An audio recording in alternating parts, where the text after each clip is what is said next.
সুন্দরবনের হিঙ্গলগঞ্জে দক্ষিণেশ্বরের আদলে কালী মন্দির, চাইলেই মন্দির ঘুরে যেতে পারেন যে কোনো দিন।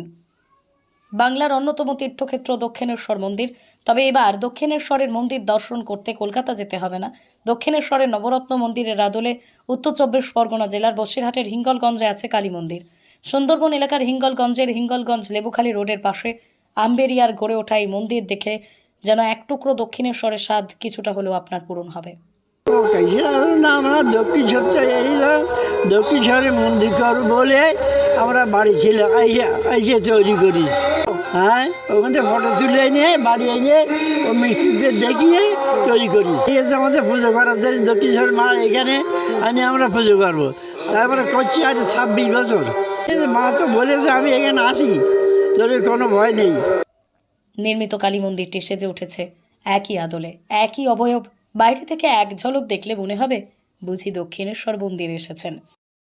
উল্লেখ্য, কয়েক বছর আগেই সুন্দরবন এলাকার হিঙ্গলগঞ্জের আম্বেরিয়ার বছর 93-এর বাসিন্দা চন্দ্রকান্ত বৈদ্য কয়েক বছর আগেই দক্ষিণেশ্বরে বেড়াতে গিয়ে নিজের বাড়িতেই এমন মন্দির তৈরি করার পরিকল্পনা গ্রহণ করেন। পরশু বলেছে, মা বলে আমি এখানে আসি, আর বাইরের লোক যায় অন্য ধারে, বলে আমি তো দক্ষিণ শহরের মন্দির, আমি তো ওখানে বেরিয়ে আসি, তোরা ওখানে আয়। সুন্দরবন এলাকায়? হ্যাঁ, সুন্দরবন এলাকায় বহু লোক আসে তো এখানে। আসে? ওরে বাবা, এসে এই যে পুজো দিয়ে যায়। হ্যাঁ, দক্ষিণেশ্বর মন্দির ওরা এখানে আইলে যাচ্ছে না, তাই? বলে এই দক্ষিণেশ্বর মন্দির আমরা এখানে পুজো দেবো। বয়স 93 বছর। 93 বছর বয়স? হ্যাঁ, পরিষ্কার 93। এই 1 মাস পরে 94 হবে।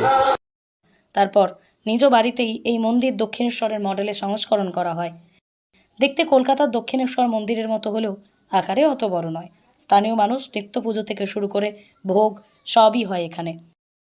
সব মিলিয়ে বসিরহাট মহকুমার প্রত্যন্ত এলাকায় গড়ে ওঠাই দক্ষিণেশ্বরের আদলে গড়ে ওঠা মন্দিরে ভক্তদের সমাগমও বাড়ছে নিয়মিত।